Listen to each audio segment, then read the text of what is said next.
suck.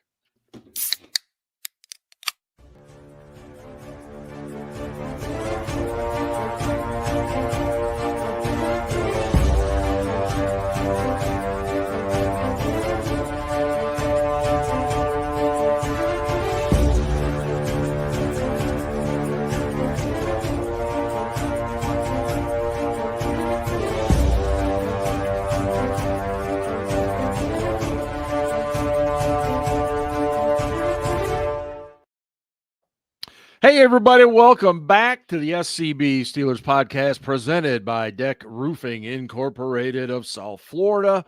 We are very proud to be part of the Variety Sports Network right over my shoulder right now. Good timing. And, of course, we come to you from the Frank Walker Law Studio. And you will notice that our good buddy Craig is with us tonight. He is a longtime friend of the site, the show, of us. He's been, 20? How long you been a season ticket holder? Since a couple of years before Heinz opened, I think 99. So then Heinz opened and I converted everything in 01 when I think Heinz opened. Yeah. So you've seen some things, man. You've seen some things. Some sad things, mostly sad. A few happy, but a lot of sadness. Oh God, it's a whole other topic. But Scarps is on business tonight. I believe is he in Boston? Ian, is that where he is? I don't know. He's somewhere. We really were hoping for drunk Scarps tonight. Oh, drunk Scarps is great. Hey, drunk Scarps. I never laughed so hard. I gotta admit. Yes, and I still am holding out hope he's going to show up, but he had a real early morning today, and so he's going to try, but we'll see. And anyway, he's going to have some thoughts on the signing of Mr. Aaron Rodgers. I don't know where in the hell Ben went. He was here in the pre-show, but now he's disappeared. I believe Scarps texted us and said, my thoughts on Rodgers are he is Steeler, LMFAO, no cap, or something like that. Yeah, it was like that. And I think he also said something to the effect of, I don't think this is going to end well. Yeah, that's it. But we'll get to all that. And again, I don't know what the hell happened to Ben. He must be restarting or something like that. Anyway, welcome in, everybody. I see Bozikson and Tom, and welcome in. And if you're just here to watch and listen and hopefully laugh and stuff, that's great. We'd love to have you in the chat and everything too. And obviously, thanks for listening to the show on your own time and watching when you get a chance to as well. Okay, so we get the word today. It's finally going to happen. Ben, you would like to say something? I would. Hey, Dan, I hope you don't mind. I shared your text with the team over on the probably SCB a little late Slack. to ask for permission, Ben. Always better ask for forgiveness. I frequently ask for forgiveness rather than permission. That's right. That's kind of my MO, and he's known me for like 20 years, so he's used to it. Let me just say this, and then we'll get into the emotions and everything else today. I want to have a drink with him. I think we all agree. We're all diehard Steelers fans, obviously. Attila the Hun could be playing quarterback, and I think we'd still be rooting for the Pittsburgh Steelers, okay?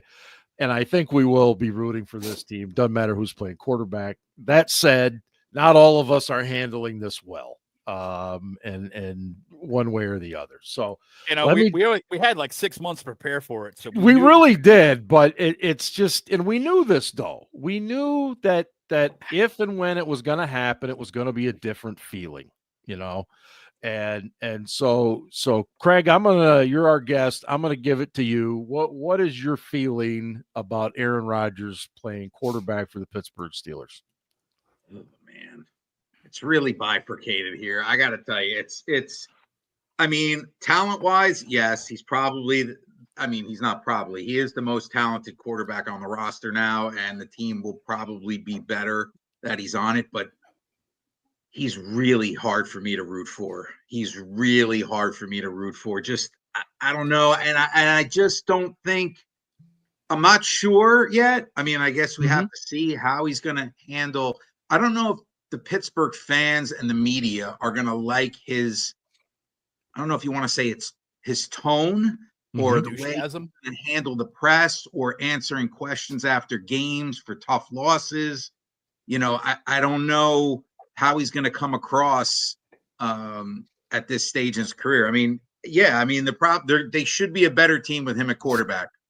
There's a lot of factors that go into that, offensive line, other things, but talent-wise, yeah, it's good to have someone who knows the position and has 3 or 4 MVPs. He's won a Super Bowl. He beat us. Yeah.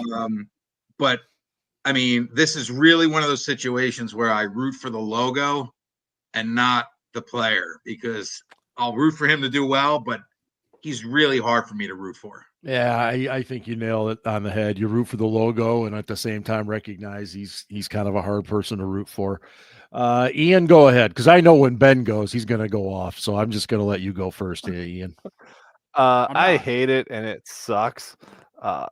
And it does. It sucks that we're basically becoming what the Indianapolis Colts were in the post Andrew Luck era, where we're cycling through these old quarterbacks at the end of their careers, just kind of hoping that they have something left in the tank and can maybe get us to 9 or 10 or 11 wins, but at the same time, like, not going fully all in on a rebuild. I mean, I think Ben last week called it a soft rebuild, which is kind of what the Steelers do, and I understand that, but nevertheless, I mean, there's much more interesting options out there than a 42-year-old quarterback who can barely move. Are there any more? Well, not really anymore not now, but there probably were towards the beginning of the offseason. But we said all offseason, and I said it too, that there wasn't a long-term answer at quarterback available in 2025, right? Not through free agency, not in the draft unless you were picking number 1 where Cam Ward was. So it wasn't a good situation to be a quarterback needy team this year. That said, depending on where the numbers come in for his contract, like, is it going to be any better or worse than what Justin Fields was or what Russell Wilson got from the 2 New York teams? Like, I don't know. I'm not convinced that this is anything better than what we had. And now we've got Rodgers coming in, who always has wanted to run his own playbook. And Arthur Smith last year threw a hissy fit that Russell Wilson was calling his own plays against Cincinnati, and God forbid we put up 42 points in that game. And then, they had to put the clamps on him a little bit. So I don't know how this is all going to work and play out from a playbook standpoint, from an internal standpoint. And I mean, my dad has never been an Aaron Rodgers fan, and my dad's been a Steelers season ticket holder for a long, long time. And he told me very early in the offseason, he's like, if they sign Rodgers, we're listing all the tickets for sale this year because I do not want to watch him play. I was it's funny you say that, because I've had people that say I don't want to go to games unless they sign Rodgers. So now, funny, I hadn't sold my Packers game, and I got 20 requests now. Oh, I'll go to the Packers game. Of course you're going to go to the Packers game now. I'm glad you brought that up, Craig, because that was one of the things I was going to touch on in a little while, was just the overall fan reaction and how there is no common thread here. There are people that love it. There are people that hate it. There's people that are kind of like, on this side and that. There's people right down the middle. Somebody did a poll on Twitter. It was 51-49, and there were a lot of votes. Yeah. Yeah. Ben, your reaction to the arrival of Mr. Rodgers. I'll say it again. I said it earlier, I don't know, a month or 2 or 3 ago, whenever the fuck we started talking about this possibility. Rodgers had a better supporting cast last year, talked the Jets into trading away players he didn't like and to signing his favorite wide receiver. Better defense, better running backs, better offensive line, in my opinion, last year. And he won 5 games. The dude statistically was worse than Russ. Not at the end of the year, because Russ sucked donkey balls at the end of the year, but he wasn't good. So this means nothing. So to answer your question, Dan, and this, I'll read it out loud. Would you not say this season presents the best chance we've had to see a playoffs win in some time? I would say no, it doesn't, because he isn't going to get us there. Probably based upon his last 2 seasons, he's definitely not going to get us there. And the dude's 42, dude. He's not getting better, okay? Mm-hmm. He's 42 years old. He ain't Tom Brady. All right. And Brady, what he did was amazing. Father Time eventually got him too. But this is guy, he's not a workout warrior. He doesn't watch his diet. He just goes out and balls. That's it. And yeah, he's super talented. He's got a ridiculously strong arm. I'll give him all of that. He's weird as fuck, and he's going to rub people the wrong way, both inside and outside the locker room. How do I feel about it? At this point, I knew it was happening. I've known for 2 months for sure this was happening. It was just a question of when. I knew that Tomlin had been in touch with him and knew what kind of personal issues he was dealing with. So, it's like the Steelers basically were like, dude, look, until you're ready to report, we don't even want you to sign, because if you sign and then you don't report, then it's a story.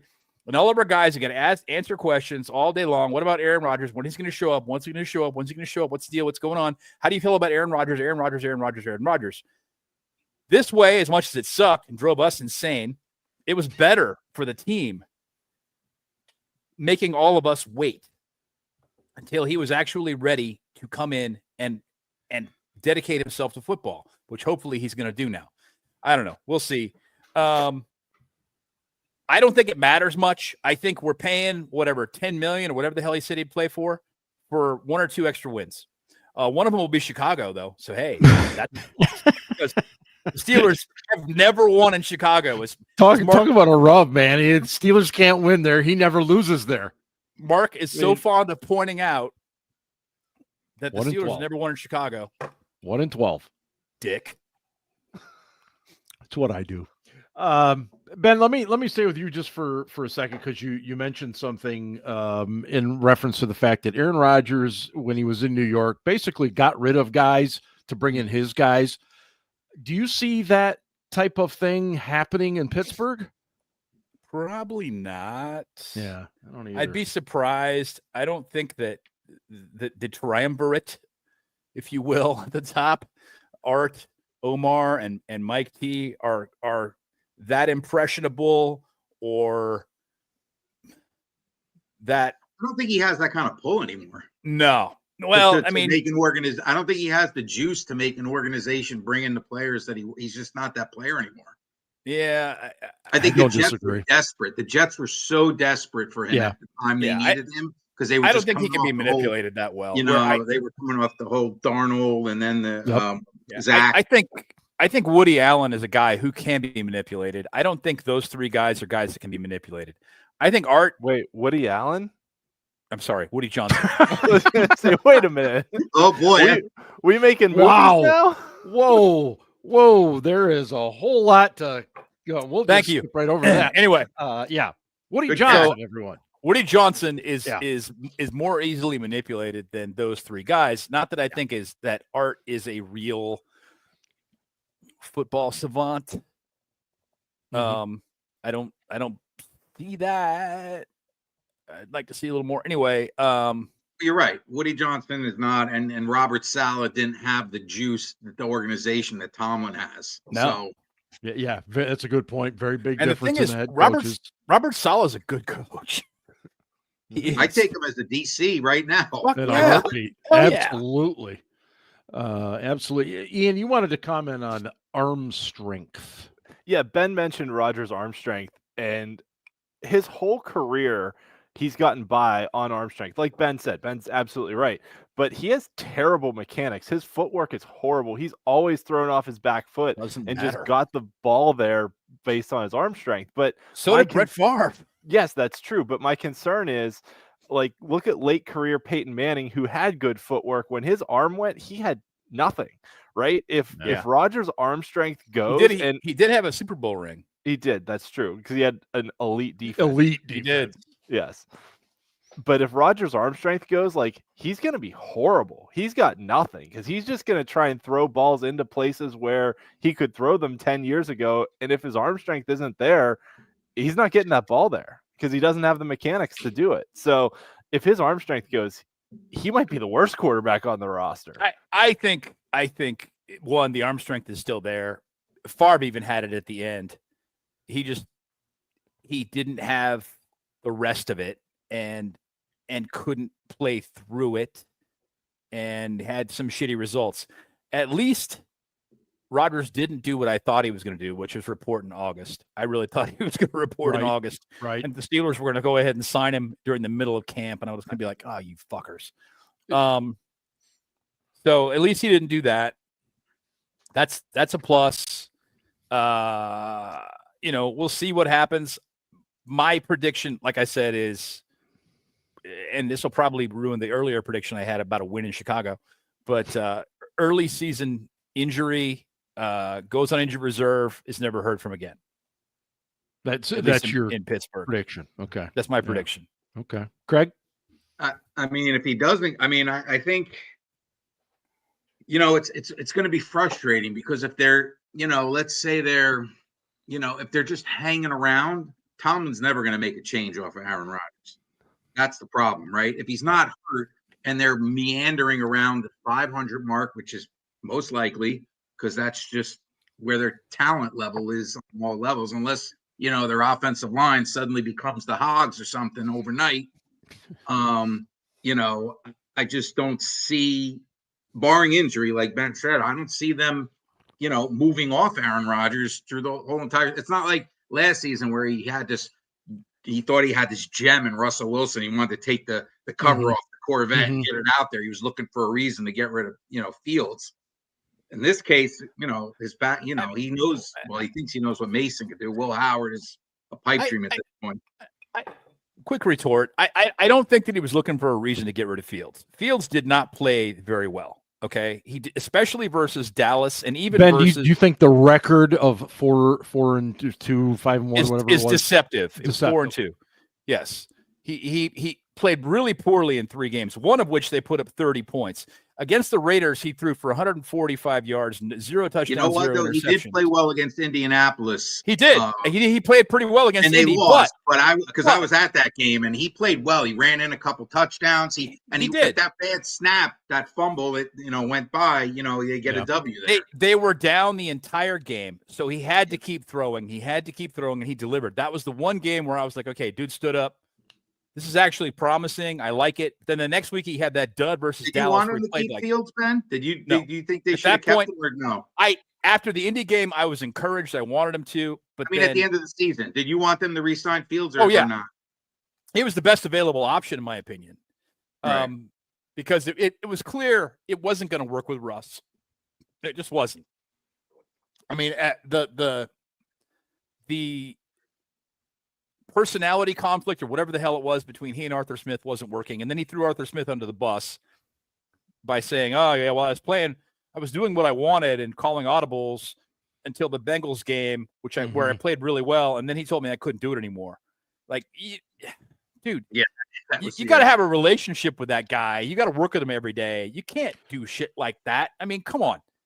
So yeah, just a couple things. So I wanted Fields, but back to the original point.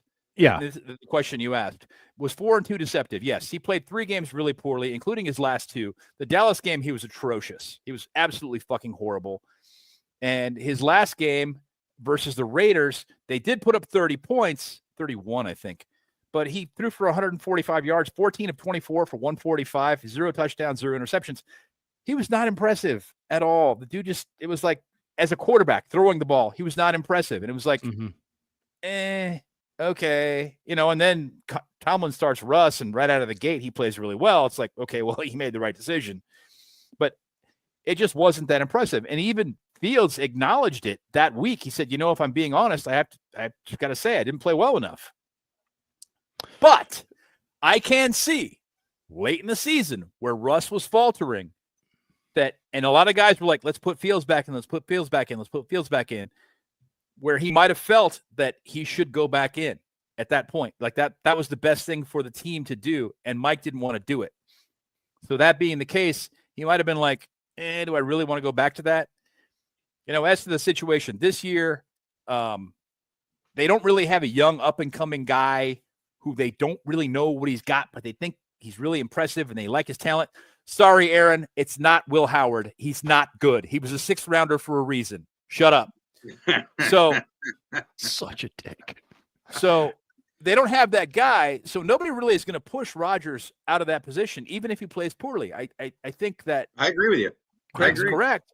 It just isn't going to happen. If he plays mediocre to pretty well in that range, or if he plays pretty well, they're definitely not pulling him. But if he plays mediocre to pretty well and they're hanging in there, going to win 10 games, they're going to keep going with him. Just real quick, we have Danny's in the chat, and Justin, thanks so much for being a part of the show, guys. I see Tom in there trying to get those likes and subscriptions. Thanks as always, Tom. I appreciate it, and always thanks to everybody. Thank you, Ian. How are you feeling today? If you're Mason Rudolph, I mean. Actually, let me add one more question to that. Yes. Do you think he knew Rodgers was coming? I think he knew there was going to be competition, I don't think he signed here for a 2-year backup level contract, thinking that he was guaranteed the starting position. I think at best, it was one of those, we're going to bring you in with a chance to compete, but we're going to keep looking at other guys. Gotcha. And the Steelers were very open the whole offseason. Omar Khan, Mike Tomlin all said, we always go to camp with 4 quarterbacks. Yep. And, we have, at the time, I think that they made the statement, they had 2 under contract. There was Skylar Thompson and Mason Rudolph, and that was before the draft. And they said, we might add 1 in the draft and 1 more, as a free agent. We might add 2 more free agents. We'll kind of see how it goes. But I don't think Rudolph was ever under the impression that they weren't going to add more people to the quarterback room. So they were very open about they're going to add more bodies. A 2-year, 4-year, a 2-year contract that pays you $4 million a year does not say starter. No, it does not. Multiply that by 10. That makes you a starter these days. Yes. That said, $4 million over 2 years is a very nice wage for holding a clipboard. So $8 million over 2 years. $8 million over 2 years. Yeah, that's still, I'll take it. Yeah. You could do much worse than that, right? That's a great job, man. Yeah. That might be the best job in America. Backup NFL quarterback. If you would have seen if you look up the career earnings of some of these backups, Chase Daniels, the guy, Yeah. Bruce Gradkowski made how much money here and played like 3 snaps when he was backing up Ben? It is what it is. So I don't think Mason is going to change what he does. And to Mason's credit, he's not the most talented guy in the world, but he has been a consummate professional the whole time, right? He says all the right stuff. He seemingly comes in and works hard at practice. The guys on the team seem to like him. Seems like he's a good fairly locker room well when guy. he does play. And I think the thing with Mason, the more I thought about his kind of career trajectory, is when he first came in as that 2019 year and had to play because of Ben's elbow injury, which wasn't really expected but got forced into action. He was playing scared and playing not to lose, but then a couple years ago when he came in because Pickett was hurt and Trubisky sucked, he had nothing to lose, and he was kind of just going balls to the wall and it's like, I'm going to just do whatever. Fuck it. I'm going to throw the ball down the field. He also had more life experience and more playing experience at that point. Yeah. It was just, at that point, it's like, fuck it. Like you just said, what do I have to lose at this point? Fuck it. And so if he comes in this year backing up Rodgers, I think he probably has to have that same attitude of what do I have to lose, right? They're not going to put Will Howard in. I'm just going to go out and see what happens. I think it's really important the Steelers get off to a good start, though.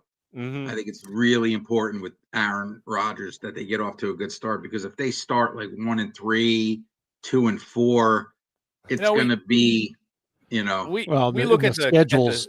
We look at the schedule. Yeah, we look at the schedule, though, every year, and we say this part's going to be tough, this part's going to be tough. And granted, that 3 games in 11 days last year, that fucking sucked. That was brutal with the Eagles, the Ravens. Oh, that was rough. I mean, they all They all had it too, so it's not like we can make any excuses about that. Yeah, we just but weren't as Ben, good as those Ben, teams. didn't you mention something? Maybe it was just in our chat, but something about how the Steelers once again are at a disadvantage this year in the schedule with like rest days. Rest days, yeah. We have games versus the Bills and the Ravens. I want to say week 13 and 14. The prior game for both teams is the Thursday game the week before. Mm-hmm. So they're going to come in on 10 days of rest.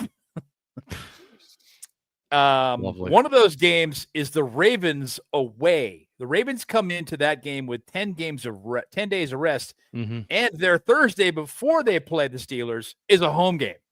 They don't even have to travel. It's like the NFL really is just making this about TV at this point. It kind of is what it is, man. Yeah. I mean,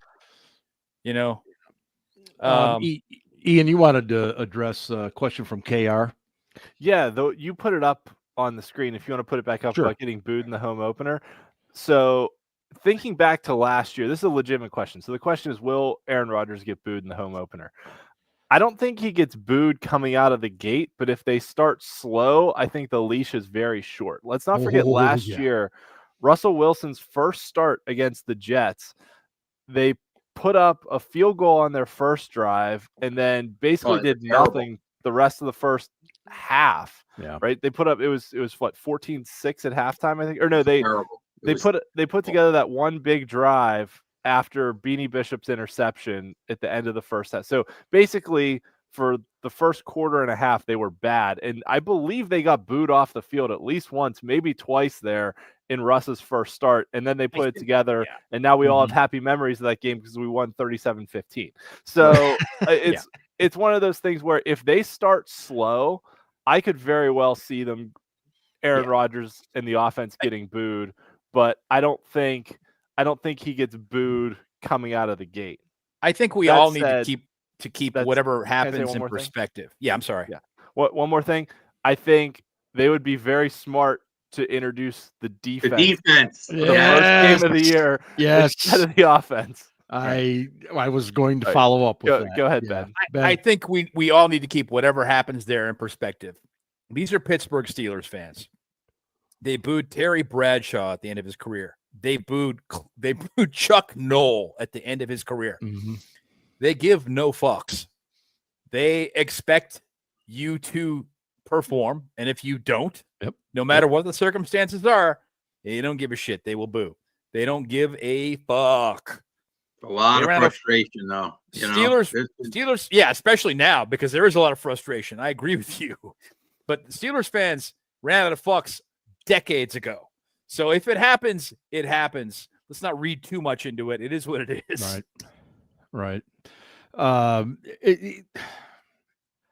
What are our expectations in terms of how Aaron Rodgers is going to work with Arthur Smith? Craig, if you want to take that first, go ahead, because the common thought is that these two guys are very different in what they like to do. I think it's going to be a challenge. I mean, basically, Aaron had the coordinator he wanted in the role and got to dictate the plays he wanted to run. And Smith is, from what I've seen so far, is kind of regimented in what he likes to run and how he likes to run it and the personnel packages he likes to run those plays with. And, most of Aaron Rodgers' career where he's been successful he's had a good running game. I was just watching some of these replays they had, and God forbid, Eddie Lacy was running the ball all over the Cowboys, and I was like, wow. Even Eddie Lacy had back then they had a good running game. So I think it's going to be a challenge. I think it's going to be, trying to find a common medium all year. I don't think it's going to be smooth sailing right off the jump, especially when you get into those high leverage moments, where, a player to a call, makes the difference. And Rodgers wants to go one way because he's more comfortable. And, the OC wants to go another way. So I don't think it's going to be, kumbaya all season. I think we're going to get mid-season, if it's not going well, some press releases that, and Rodgers with some, subterfuge type comments in his speak. No doubt about it. Yeah. He's going to go on McAfee and just blow it all up, too. And Tomlin's going to hate that. Like, if you thought Tomlin hated having the cameras around last year. One of the reasons I don't understand the signing. It's like this dude loves media attention. Fucking loves it. Why would you sign this fucking guy? Why? Yeah. Well, okay. How many wins more than Mason Rudolph is he going to provide? I've said it from the beginning. I said one, if you're lucky, two. Okay. One or two. One or two more. I just, if he plays the whole season, which I've said he's not going to, but if he does, 1 or 2 more wins, we'll win 9 or 10 games, maybe 10, 11, right? Maybe on the outside 11, maybe, probably not. Versus 7 or 8 or 9-ish. For $10 million. And what do you do to your team? Either way, it's a 1-year proposition. I guess we shouldn't be getting that upset about this. Like we've said on the show, this is a long-term plan. The Steelers have got it clearly. But is it a long-term plan? Because if it was a long-term plan, then you don't bring Aaron Rodgers in. And you kind of, you kind of slow play it and try and get a better draft pick.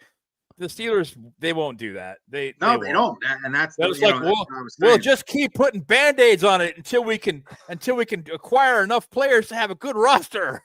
That Colts comparison was very good. Was very good with Phillip Rivers and Matt Ryan, and it's the same kind of gyration too. Yeah.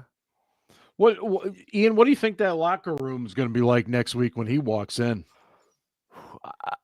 I don't know. I mean, I think all the guys there are professionals. I think they'll give him a chance. But if he comes in and is like a real selfish, secluded, aloof, weird-ass dude like we kind of know he is, I don't see that going over very well with like the Cam Haywards and the TJ Watts of the world, right? That some of the younger guys who don't know any better might be like, okay, whatever. Star power, dude. They're going to be like, oh, my God. Oh, they'll be in awe. Hall of Famer in the locker room. Holy shit. Right.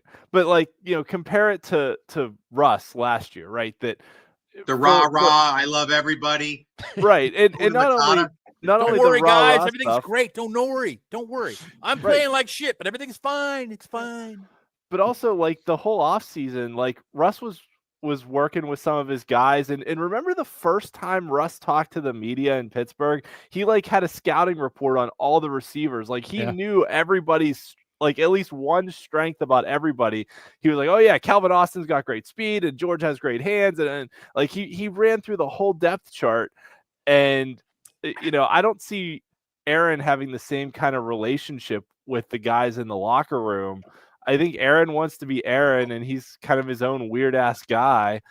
And you don't say. Yeah, but I don't see that playing very well for locker room chemistry. It'll play well as long as they're winning. Yes, there it is. If they go 5-1 out to shoot and they're winning, he's throwing bombs to DK Metcalf, and Warren is running up 100 yards a game, and they're looking really good. Then everybody's going to be happy. It's when they start not doing so well that I think you see all the cracks in the armor and the isolationism, and When we kind of said on the show when the schedule came out, like the schedule sets up pretty well for them to start like 6-2 or so, but then the back half is so hard. Like they could easily start 6-2 and go 1-7 down the stretch. Like last year, but again, last year, right? Carbon copy. Again, we say this every year that it's going to be it can be a hard run. Look at this. Then there are injuries or something fucking happens, and it's not as bad as we thought it was going to be.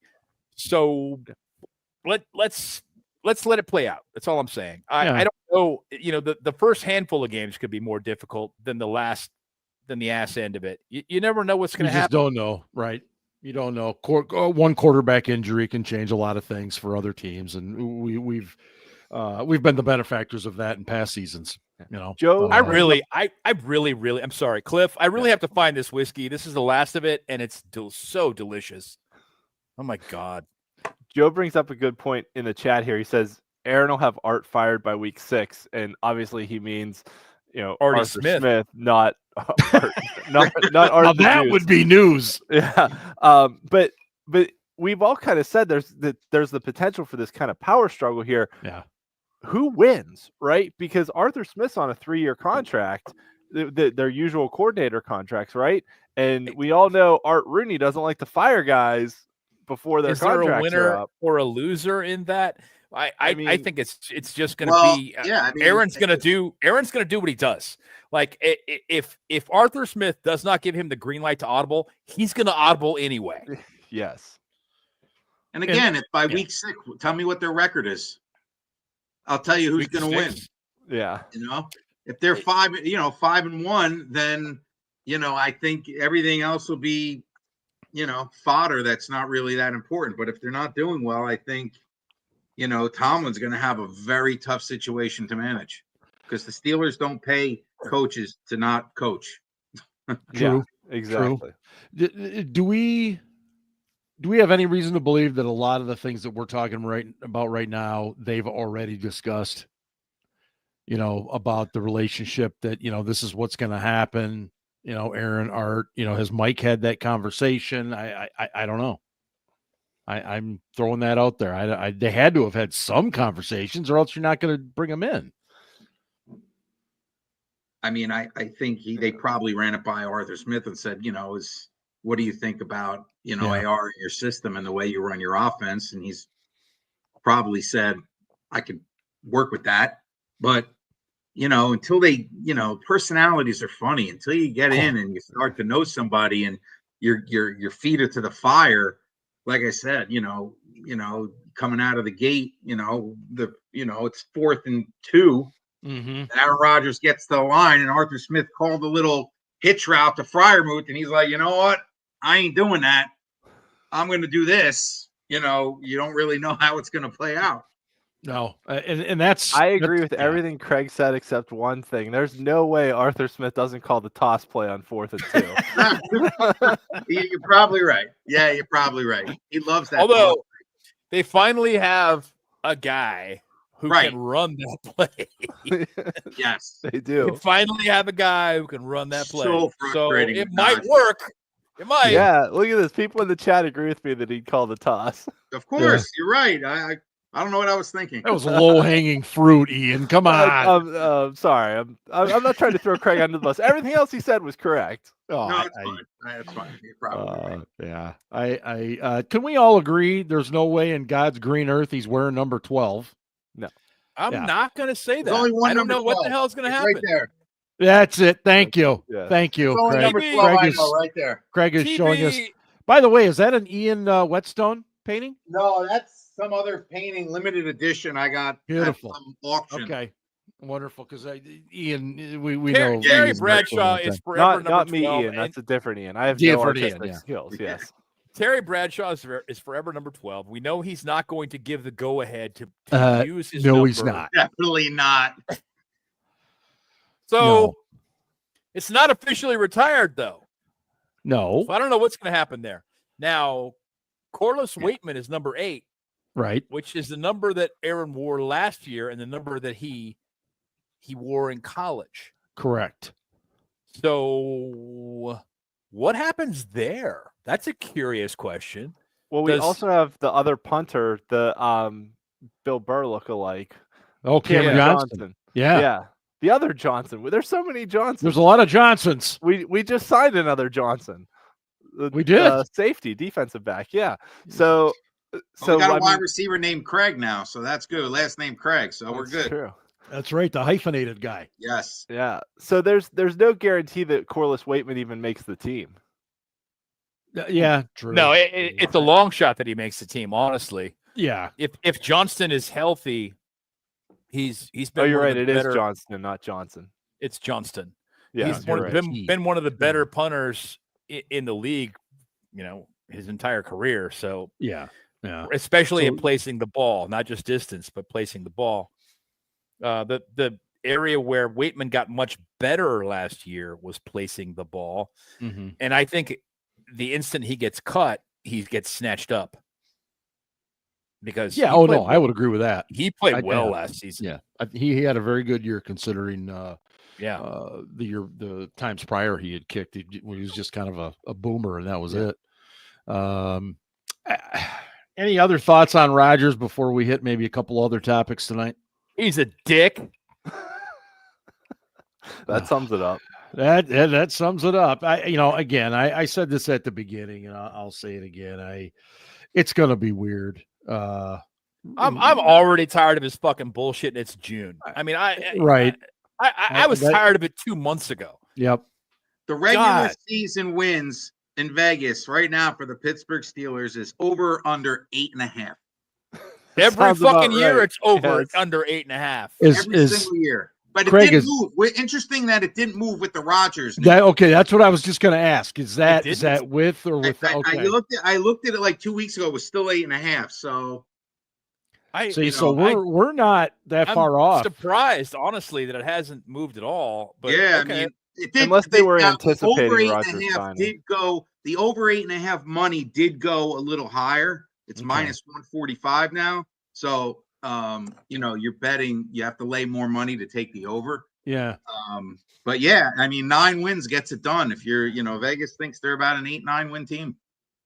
I mean, it's Tomlin, right? Because he keeps pulling wins out of his ass that he shouldn't. He went 8-8 with Mason and Duck fucking Hodges, who, God bless him. I wish that guy had more talent because he played with gigantic fucking balls. Yeah, didn't he? He was so much fun to watch. He was. Oh my God. Miss that guy. He had a little Tommy Maddox in him. Yeah. You would just throw the ball all over the place. Sling it. Oh, it was great. Sling it and worry about it later. Yeah. It was great. Sometimes he was worrying about when Tre'Davious White was running it back for a touchdown, but there was details, right? Right. Always have to look at the details. Just a couple other topics. The Steelers, the fascination with Jonnu Smith. Here we go. I mean, literally in a matter of like 36 hours, it's like, well, we're interested in him. Well, the Steelers are no longer interested in him. Now they're interested in him again. What is got hurt, right? So yeah. They, that reignited. I don't think the Dolphins are trading him. I don't either. Start there. Yeah, I think that was a Drew Rosenhaus, creation. I think that's a great point, Craig. And Rosenhaus got out front of it as well, which makes me agree with you even more. Rosenhaus said, "Look, he would prefer to stay here. Yada yada yada. We just want a new deal." The Dolphins don't want to pay him what he wants. So they said, we'll try and trade you. They're going to let another team do the work. Right. And negotiate a contract with him. And then they're going to say, all right, we'll match that. You want to stay here? Fine. Here you go. Yeah. There it is. Does anybody think that Roman Wilson or Austin could be a number 2? No. A true number 2? No. We don't have one again. No. I mean, Robert Woods was maybe in his prime, but he's well past that now. For sure, Robert Woods was. And the thing I like about that signing is that Woods is a willing blocker. Yep. The flip side of it is this. At this point, if he goes into the game, the defense might assume it's a run play because he's in. Right. The old Miles Boykin formation. Miles Boykin play. Miles Boykin. That dude would block though, and actually Ben Skoronek's a better Miles Boykin, which is saying something because Miles was pretty good at what he did. I don't know. I think the Miles is a better gunner than Ben. Ben though, again, I don't know. Ben's we were talking about players with great big balls. Ben Skoronek's got some gigantic balls. I mean, that guy. He's super fun to watch, man. Yes. But They played him at fullback last year. They played him at fullback last year against the Ravens. Remember that? Yeah. The whole game. They did it once. I was like, oh, this is a neat little twist. Ben Skoronek at fullback. This is a one-off. Then they did it the whole game. I was like, what are they? But hey, he did it.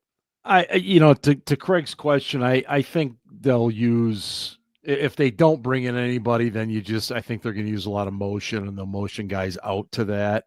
They are going to try to acquire or sign a number 2. That's going to happen. Well, the Gabe Davis thing seems like a no-brainer to me, considering the Jags. It's not. Well, did he leave without a contract, though, I read? He did, because his left knee was an issue, and so they're not sure they want to do it. Look, this dude is going to sign for the minimum salary. Right. Because the Jags, the Jags owe him $11.5 million guaranteed. So some team is going to take a flyer on him. He's playing this year. It's for sure happening. It's just a question of who. The Steelers are like, well, we really like a, they're probably thinking they'd like a number 2 wide receiver type. And they're thinking this guy is not him, which is why he left without a contract. It is what it is. But I still think they're going to sign somebody. I don't know who it's going to be. Amari Cooper, word on him is that the dude is Keenan Allen. I mean, who are we looking at? I mean, Keenan Allen is who I'd love them to sign. That would excite me. Why, Amari? Because he can do all the things they need a number 2 wide receiver to do. Like, he's a good route runner. He'll do the dirty work. He'll do all the stuff. He's a Swiss Army knife. He'll do all of it. And he can also slide into the slot and run good routes against Vince Williams. I don't know if you remember that, but oh gosh, he's really, really. It was LJ Fort, but I got PTSD. And LJ Fort, and he really excels at that. It's outstanding. He runs really good routes versus linebackers. Go figure. So I think that if that's who I'd like them to sign. I don't know what the hell they're doing right now. I'm like, what do you guys? Amari Cooper. That's where I was going before. Word on this dude is that he creates some issues off the field a little, but on the field and in the locker room. So that's why we're going to have enough of that. No team has jumped in there and been like, yeah, let's sign Amari Cooper. He's super talented. He is super talented, but apparently he comes with some stuff. Yeah, we don't want stuff. Ian, you had a point on the number 2 wide receiver situation. Yeah, so I think they need to make a move here sooner rather than later, because as we've seen in the past, Mike Tomlin does not like to play guys that they trade for mid-season or even that they bring in like right at the end of training camp. Yes. He's always described it as, trying to get on a moving train, so on and so forth. So, mini camp starts next week. They're going to start installing playbook stuff. And then once you get into the summer and training camp and all that, like, here comes Alan Lazard running onto the field. Yep. Alan Lazard had like 8 touchdowns last year, didn't he? I know. More than George Pickens did. Yeah. He and Aaron have got chemistry, so that might happen. They do. So I don't think you can. There are teams that have a plethora of wide receivers, like the Commanders, the Texans, the Packers, right? There's Buccaneers. Right. There's a lot of talent at that position. I'm shocked we haven't tried to, peel one of those away. The Texans, the fucking Buccaneers, man. Yeah, the Commanders too. So there's guys out there that are probably going to get cut. Got that thing with Terry McLaurin going right now, so they're probably not going to cut anybody or trade anybody for a while. Yeah, but I mean, you could probably snag Noah Brown from the Commanders for. I mean, he's got probably if McLaurin reports for camp, which he's basically said, I'm not doing until you give me a contract. I'm not showing up. Well, he deserves it because he's really fucking good. I agree, dude. But he totally deserves it. And they've got a really good thing going there on offense. Yeah, they should just fucking do it. But they're like, oh man, I don't know.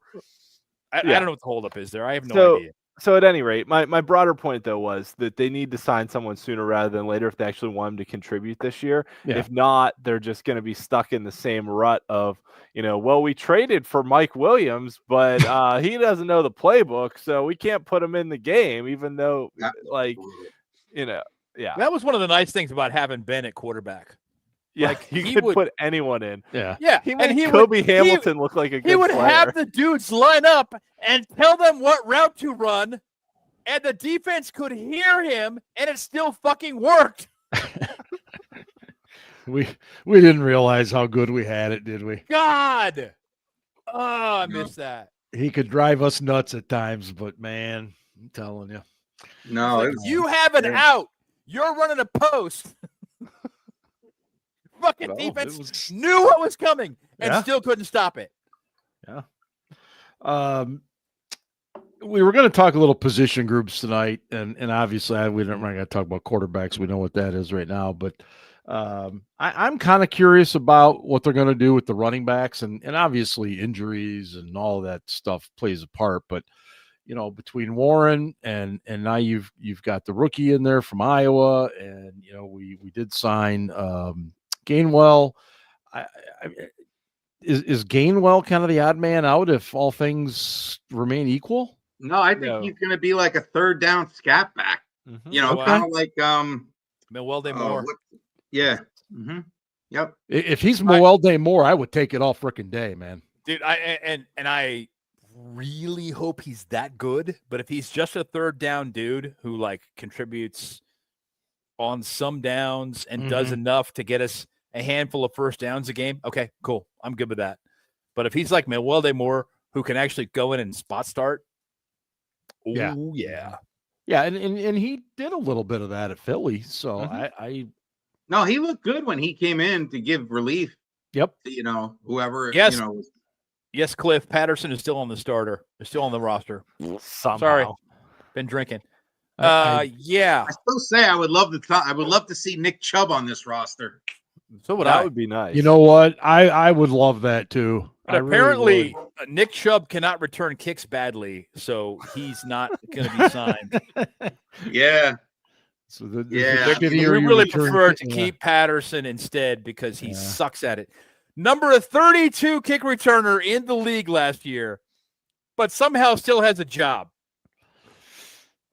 Yeah, I don't understand that. I mean, I don't either. You would have thought the right thing was to do the right thing by him and just send him packing so he could find work somewhere if he still wanted to. I don't know. The running back group, I think, is going to be as good as the offensive line. Najee was very frustrating as a player. Oh.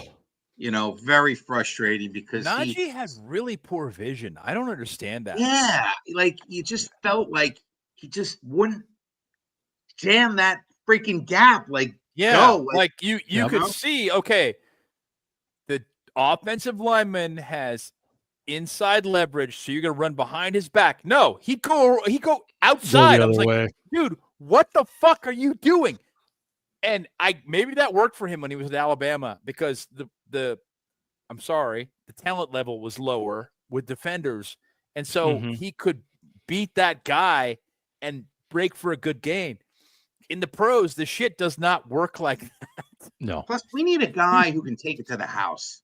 That would be fantastic. What was his longest career run as a Steeler? Was it like 40 yards? 45 or something? Yeah. It was like, Warren, can break a 60-yarder. Right. But Warren was the one cut back. I mean, it's just frustrating knowing that your running back's never going to break it for a touchdown from like midfield. Oh, for sure. It's just like, okay, 3 yards, cloud of dust, but he's never, you're never going to like miss anything with Najee Harris. Yeah. Like, just not. Nope. I think KR brings up a good point here. Broderick Jones, he seems like he's happy being back at left tackle, and he's lost 20 pounds. He worked his ass off all season.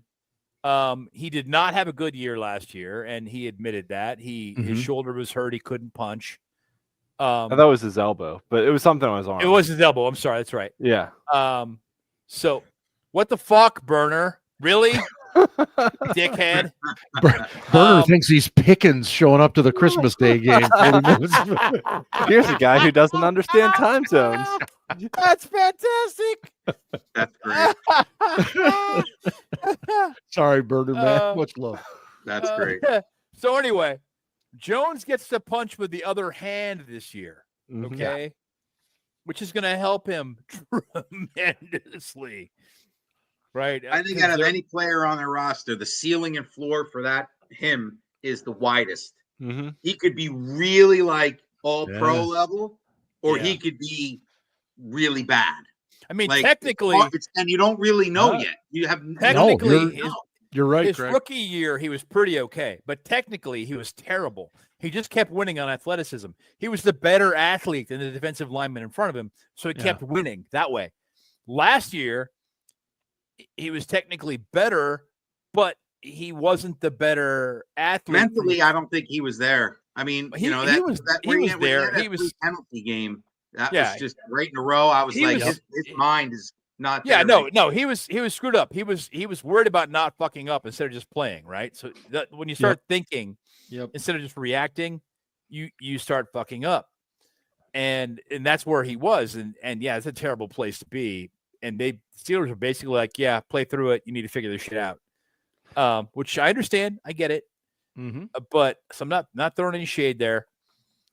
But again, working hard all season at left, losing some weight, getting in shape, trying to work on his athleticism and his technique, and being ready for this year, I think will serve him well. I expect him to be improved. Do I think he's going to be a great left tackle? I don't know. Maybe. I expect that Troy Fautanu is going to be a good right tackle. I really do expect that. I think he's going to be fucking brutal, and that we're going to keep running right as a result. That's just my take on this. You got Fautanu and you got Darnell Washington, and they're going to bash the shit out of the defense on that side, and we're going to run the pitch that way, and it's going to keep working. And then at that point, you create over pursuit by the linebackers that keep running right every time they see that formation, and you go, "Oh yeah, well we're going to go this way." I want Ian to chime in, and then I'm gonna circle back to. Yeah, I want to talk about that running thing too, but I want to go back to Broderick for a quick second. That I think one of the other things with Broderick and with the penalties, Ben mentioned the elbow injury, right? So playing right tackle, that his outside hand that is trying to stop the outside, the edge rusher coming around the edge, the one he has to punch with is his right hand that's injured, right? Mm-hmm. So he's trying to overcorrect there, but his inside hand is his left hand, his good hand, but he can't use that as much because it's his inside hand. But now moving to the other side, right?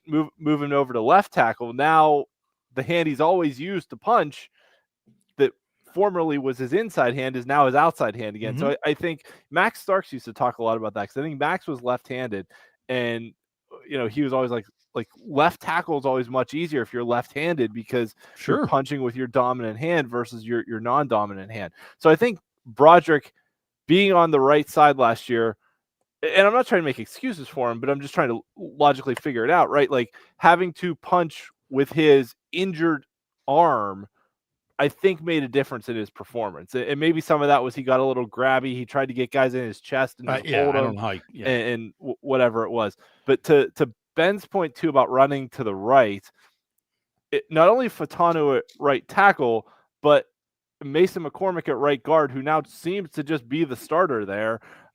That Mason McCormick was like the Hulk last year. He was just like Hulk smash whatever's right in front of him, and like there were plays where Broderick Jones was looking at him like, dude, you blocked my assignment. What the fuck? Yeah, exactly. So I think if you do that, if you run to the right, then you can just let McCormick smash whatever's in front of him, let Fautanu hit his guy on the outside and Washington, and I think that could work. Because then you could have either Frazier or Sayamalu kind of pulling around. Like I think that scheme could work this year. Is what I'm saying. That working probably better than running to the left. Because if you're asking McCormick to try and pull and hit a guy, there's no way in hell that's working.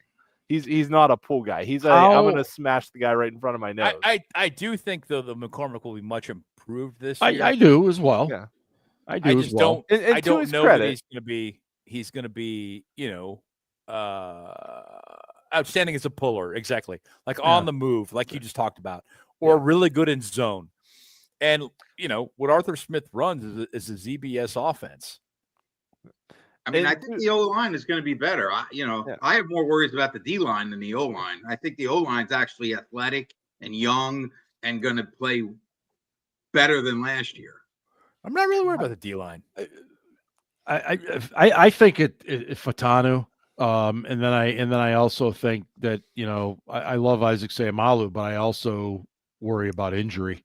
Mm-hmm. For sure. He played hurt all year last year. Yeah. And if he can stay healthy this season, he'll be fine. It'll be good. Yeah, I actually have high hopes for the O-line this year. I think they're going to be if they gel well, I think they'll be one of the better units. I mean, the center's a stud. issue. If they stay healthy, I agree. Yeah. Back to the defensive line. The only issue they possibly could have is if Cam gets hurt, which is a possibility because of his age. Yeah. Then they're kind of fucked because he's definitely a starter. But, yeah, I mean, the depth chart, you got a first-round pick who's coming in. He's not going to be a starter this year. Or maybe he will be. No, in the base 34, he'll be a starter. He's not going to be a full-time starter. So, that kind of is what it is. And then you got Y.A. Black, who they're going to put at nose, who's going to be exclusively a nose. I mean, he's got some long-ass arms, too. The dude is a fucking beast, but he's a terrible athlete. I'm sorry. No, he's very slow off the ball. No, you're not wrong. Like, he's a great two-gapper. Like, that's all he can do. Like, he's gigantic. So he can two-gap all day long. Like, so if they put him in the middle and then try to run the ball through the A-gaps, bad idea. That isn't going to work. But other than that, I'm just, he ain't that dude. Yeah. No, you're right. It's frustrating because these teams just pound the ball on us, when they need to run out the clock. It was very clear the fact that the Ravens ran for 300 yards against us in that playoff game. Yeah. 301 until Lamar Jackson took 2 knees at the end. Mm-hmm. Mm-hmm. And graciously gave us 299 instead of 300. Really appreciate that, Lamar. Thank you so much. Looked much better on the stat sheet. Fuck you, Lamar. Well, you go back to the Eagles possessing the ball for basically the entire fourth quarter. Yeah, dude, that was ridiculous. Yeah. So we got our asses kicked. We got gashed by the run, especially late in the season. The Steelers draft basically projected that. Jack Sawyer, Y.A. Black, Derek Harmon, bing, bong, bang. Jack Sawyer's not a fucking edge rusher. He's not. What do you think they're going to do with him? If you don't think they're going to put him an outside linebacker, and they're going to say, "Listen, you're going to play situational football, and you're going to be a guy who is going to be an outside linebacker. So we're going to run you through the drills. You're going to do the thing, and you're going to try and be a pass rusher. But really, we're going to play you on running downs." Mm-hmm. Yeah, when TJ Watt needs a blow, they'll put him in for a down if it's first a run and second down. Yeah. I'm curious. He's one of the guys I'm most curious about to watch. Because that was one of the most divisive picks too. I mean, the draft was everybody was pretty on board with most of the picks, but when they picked him, dude, when you watch him set the edge, not only does he do it well, it's fucking violent. Like he throws right tackles on their back. Yeah, I got no problem with him setting the edge. I'll watch that shit all day. I'm like, how the fuck did you like his base must be so strong. I don't know what that guy squats, but I'm betting it's a lot. I mean, really, his only major issue is the fact he can't stop anybody in maize and blue from planting a flag. I mean, that's his biggest problem. Well, there's that. But, Mark had to throw that in. Oh, you have to get that in there. Because I see Aaron already trolling here. Oh, ye of little faith. I know what you're doing, Aaron. I know what you're doing. Aaron, he is who he is. Yeah, unsubscribe. Hey, Aaron, kiss my ass. Unsubscribe. Oh, that's fantastic. No, I mean, I'm curious to see what he does. Very excited for it. I think he's going to be that guy who makes some plays on first and second down. I do. He's kind of the anti-Herbig. Whereas Herbig will rush the passer well. He is absolutely the diametric opposite of what Herbie is. Yeah. That's a good like Herbie is like, if Herbie's in on a pass play, you're like, oh, fuck. That dude's coming. He's going to get the quarterback. 100%. 2.5 seconds. That's all you got because he's coming. Like, he's going to beat that tackle for sure. But on a run play, oh, no. They're running the ball at Herbie for sure. Yeah. Every time. What do you think about Minka this year? So if this one last it's massive year, Craig. Hang on. Massive year for him. We need to talk about Craig's point, but finish your point, Ian. Yeah, no, I was just gonna say if this was baseball, like in baseball, they platoon guys at certain positions based on like right-handed, left-handed pitchers, right? So if Alex Highsmith gets hurt, to Ben's point, you could platoon Sawyer and Herbig, basically play Sawyer on the rundowns and Herbig on the pass downs, and maybe piece together something that looks like an outside linebacker. Well, maybe. But here's what they're doing right now. They're going to play Sawyer behind TJ, and they're playing Herbie behind Highsmith. Yep. But if somebody gets hurt, then everything's for sure. If somebody gets hurt, all bets are off. They're going to do what they're going to do. Then you platoon guys, which is what I'm saying. I'm saying the two of them together as a platoon could work, and it's a theory that I get it. Is used in baseball too. I get it. Yeah. And you're not wrong. Anyway, all right, back Greg, to the Minka point. You had a question, which is actually a really good question, so I'm glad you brought it up. What do we all think about Minka this season? Well, I'll just say this and let you guys talk about it. It's a massive year for him. I mean, he's got to produce turnovers. I mean, the excuses are done. There's no more excuses because we've seen, he was relied on too much to come down to the box and tackle, and he's been relied too much to do this, and the other guys were making plays. Bullshit. It's time to start making plays, man. You gotta get the ball. Got to turn the other teams over, and I'll leave it at that.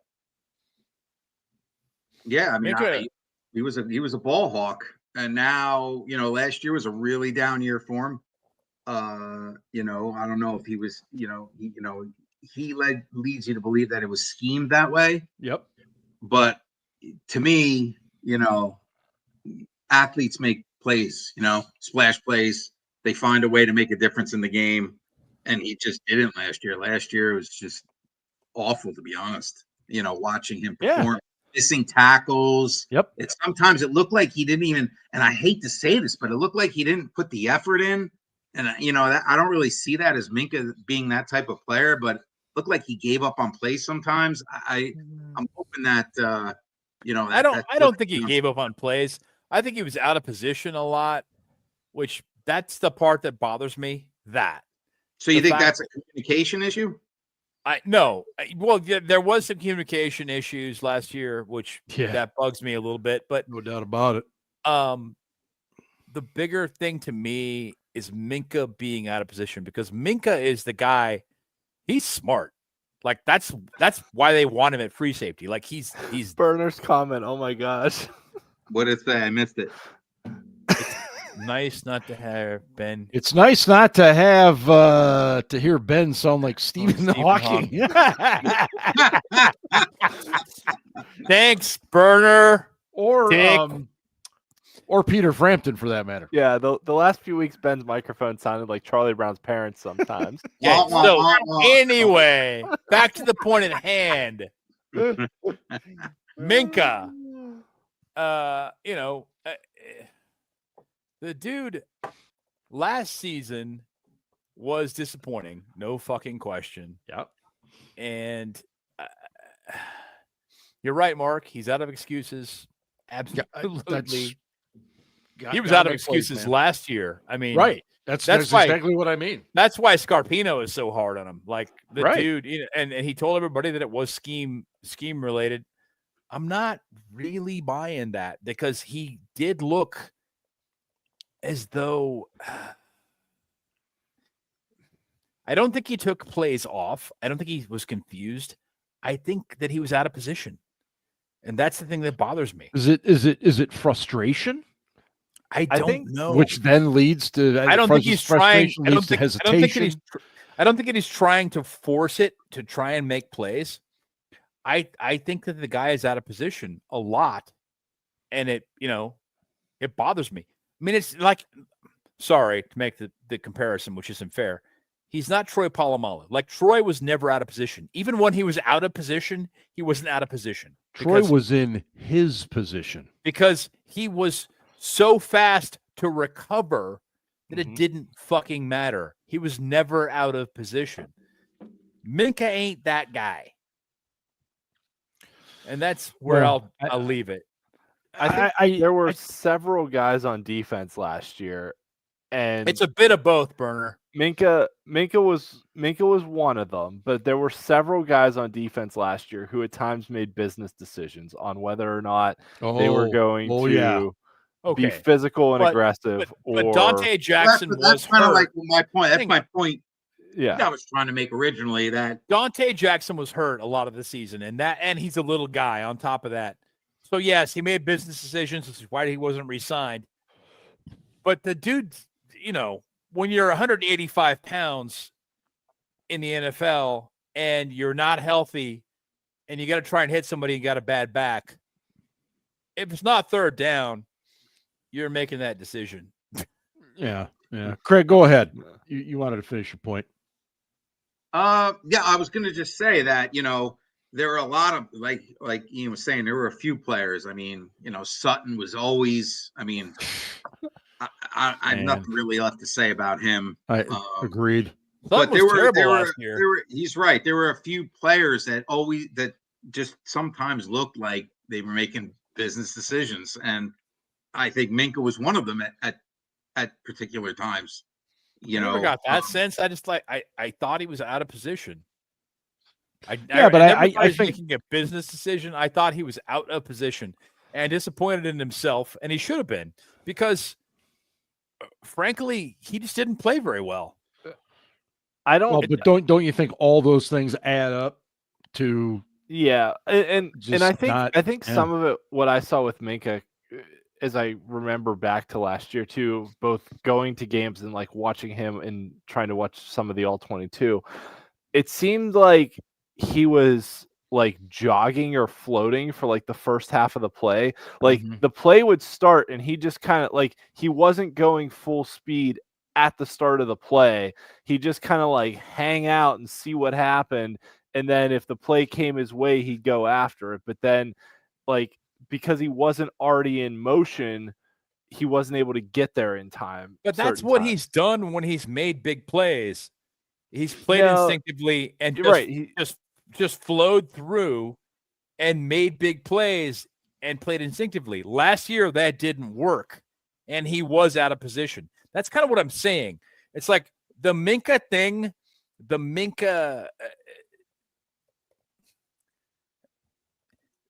his thing, his approach to the game last year didn't work. This is Minka's tendency. I'm going to kind of flow around and kind of figure out what the quarterback's going to do, watch his eyes, watch the routes develop, and I'm going to go toward that. It didn't work. No. Yeah. No. He was out of position. So I don't know if he needs to watch more fucking film, which is probably where it is, or study more quarterback tendencies, which is another thing to do, or study more wide receiver tendencies. If film study was his issue last year, or what it was, I don't know. Only Minka can answer that, but there were definitely issues there because Minka was caught out of position a lot. Just on top of that, just to KR's point here, and that's why I left it on the screen, the D being less predictable. Who was it? The same fucking scheme. Well, I was going to ask you guys, like, so this whole, we hear a lot about this whole, well, we're going to move TJ around. Highsmith's going to go from side to side.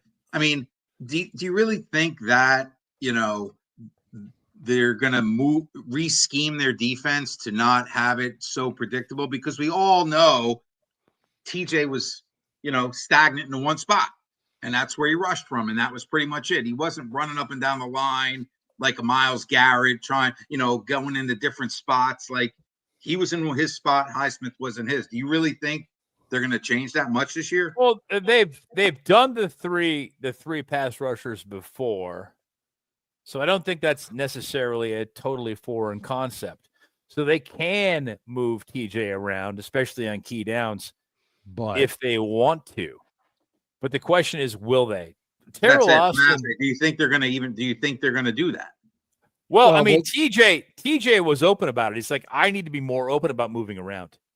He said, I need to be more open about moving around, which is like him pointing the finger at himself. Yeah. And he may have done that strategically to not throw his coaches under the bus. God bless him. But Terrell Austin is not good Not he doesn't exactly come across as, No, he does I mean, not. that's part of it. Like Terrell Austin is the play caller, and I get that. But schematically, Mike Tomlin's fingerprints are all over this defense. You realize this, right? Of course. Schematically, Mike's all over the defense, and Terrell Austin is the play caller. From my standpoint, we need to get rid of Terrell Austin, who has not never had a super successful defense ever. This is probably his best one in Pittsburgh, and it's all personnel based. That's success. You got 3 All-Pros and a bunch of guys. But Terrell's not making that work. And another guy, let's say we had Dan Quinn, who is the head coach. I get that. But if we had Dan Quinn as a DC, Robert Sala. Yeah, you can really just Brian keep going. Flores, I don't to the Chargers. He was a good What happened? What would have happened if we'd said, you know what, Brian Flores, we're going to keep you. We want you to be. That was such a Tony. Oh, why do you have to bring me back there? Another frustration. Listen. They're not going to fire a defensive coordinator after 1 year, Terrell Austin, to promote a senior defensive coach to DC. That's just not what the Steelers do. They don't fuck people over like that. They just don't do it. Like everybody's saying they should have kept Brian Flores. You know what? I agree with you in principle. They should have, but on principle, the Steelers said, no, we don't do that. We have a deal in place with this guy. We're going to honor it.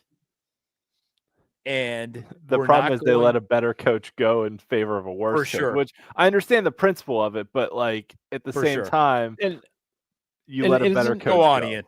Go on. You're right. Yeah, you are right. And what frustrates me is that at the same time, we're bringing in Aaron Rodgers, who we spent the first 40 minutes talking about, in a move that, I don't know, I guess some would consider very un-Steeler-like, but yet we were sticking to our principles with the defensive coordinator situation. So it's like we're evolving in some ways as an organization, and in other ways we're not. Right. And that's frustrating to me because it seems like we should be doing better in both ways. But and I don't think final point on Terrell Austin and the scheme. I don't think Terrell Austin's that smart. I think he had a good first year as a defensive coordinator because other teams didn't know what his the first year he was in Detroit, he had a really good year. But after that, he had a bad next couple of years in Detroit, got fired, had a bad 1 year in Cincinnati and got fired, and then has not been great here, basically been propped up by the fact that dude, when Mike Brown fires you, the cheapest fucking owner in the NFL. You ain't kidding with that. Yeah, ask Trey Hendrickson. His best year here was when he had Brian Flores behind him, but also been propped up by the fact that the last couple of years, we get a lot of very lucky red zone turnovers that prevent points from happening. Is it lucky or is it schematic? I don't know because it's gone on for so long. Like it's constant. I'm like, okay, is it luck now? Because it happens so often. Is it really lucky? I don't know. I don't either. Now, all right. One final thought though about position groupings. I'm a little worried about the depth at cornerback, because we have Darius Slay and JPJ as the starters, right? We've got a lot of guys who can play slot corner actually between Beanie Bishop, Brandon Eccles. Eccles can play on the boundary, but he can play on the boundary too, right? He's not good at it. No, he's an inside guy. Yeah, but behind Slay and Porter, we've got Corey Trice and James Pierre, which okay, but Corey Trice, they think he could be a starter if he could just stay healthy all the time. Yeah, it's all health with him. Yeah, he's always hurt though. Yep. He's always hurt. Yep, exactly. Yeah. That's the problem. And that was his knock coming out of college too. That's why he was a 7th round pick. Like if the dude was healthy, he probably would have been a 2nd or 3rd round. Pick, but yeah, he's got the length, he's got the ability, he's got the talent. He's got he's got the body. Exactly. Yeah. So I don't know. I'm worried that if like Slay or Porter gets injured, that I have a beer. We've got Slay's not a young man. No, you know, 34. You know, yeah. I like having him around, but I sort of I like one of those guys is going to be covering T. Higgins or Chase, and yeah, I think. Right. I mean, if you look at all of the available all the available cornerbacks this year in free agency, Slay played the best last year. The knock on him, rightfully so, 34 years old. Mm-hmm. So it's like, oh, dude, what do we do? They signed him to a 1-year deal. Okay, fine. Yeah. A lot of yep. I think that he's going to be a great influence on the DBs. I'm happy about that. And I love that he's there already. Yes. Just like you all, I hope that he stays healthy and can maintain all of that all season long. And I don't know if he can or not. I don't know. We'll see. Yeah. Yeah. Well, Thornhill might be, as a third safety, you're right, Charlie. Yes. He might be a free agent steal. Yeah, I'm hopeful. KR, Slay being better than Pat P is not setting the bar very high. Pat Peterson.